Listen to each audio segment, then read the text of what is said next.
Reagan has always liked sports. She was very athletic, very involved in anything school had to offer. She always used to brag because she was faster than any kid in her grade.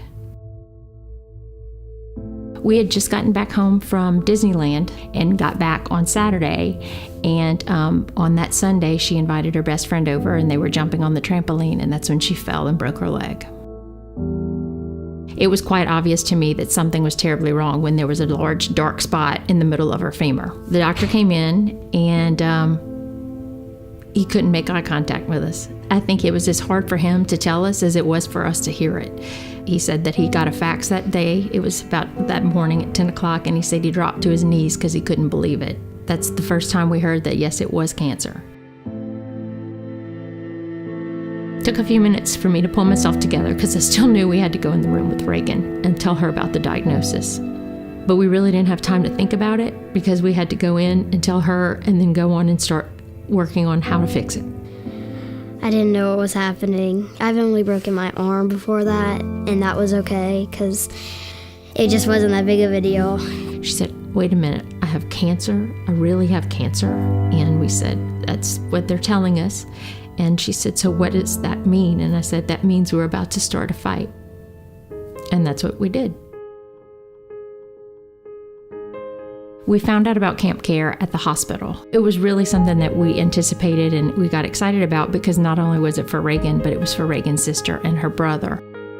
Camp care was an opportunity for Reagan to go and not worry about being sick and not worry about not having hair, but just go and be a kid. I enjoyed the arcade and the laser tag. I enjoyed the counselors. They were all fun. I enjoyed really anything because we would all play together and we'd just have a good time. You've got a doctor there, you've got nurses there, you've got all these wonderful volunteers, and they just surround the kids with love. Seeing all these people moving on with their lives and picking up the pieces and moving forward, it just gives us hope. It gave us hope. It still does. Life is back to normal, back to the new normal. Reagan goes to physical therapy 2 to 3 times a week. It's changed as far as her activities are concerned. She's limited because of her prosthetic device in her leg. She can't do a lot of physical activities she once did. So it's an adjustment, but I think that she's doing an amazing job.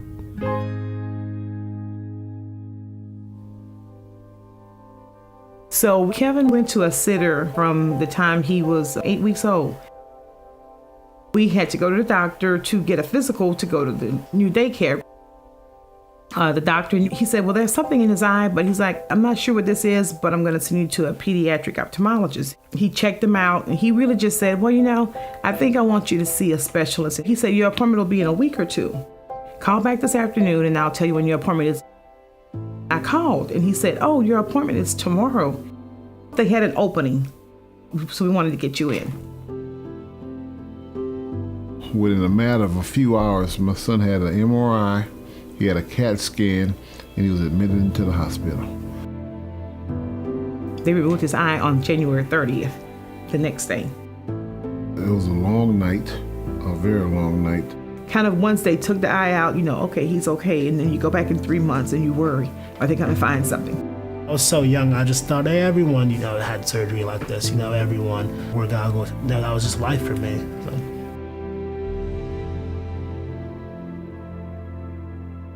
When a child is diagnosed with cancer, the entire family is impacted by the diagnosis.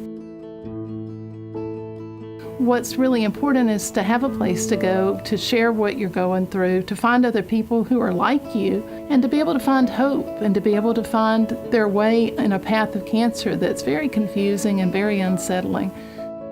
Well, my personal experience with cancer services starts with camp care. Probably went until my 3rd camp when I realized that, it was for kids with cancer diagnosis. I was just going to camp with my sister. I became, more aware of all that they did and why they were so important pretty much when I started high school. Cancer services and camp care especially, they serve to empower the kids like, hey, you can do anything you want to do. This is just a minor obstacle in your life. This isn't going to be what defines you. After he graduated in May, he really was like, oh, not too much you can do during the summer. So he said, I think I'm going to call cancer services.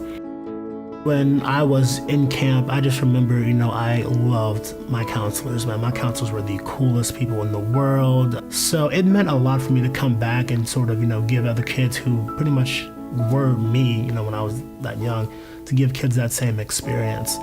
My son was 3 when he had cancer. Now he's thriving at 22. So it just shows that, good things are possible. I try to hold the torch for lots of people who weren't as lucky as me. And, a lot of people around the country didn't, have a support system as strong as Cancer Services in Baton Rouge. From then on, it kind of made sense for me to go full throttle in everything I did.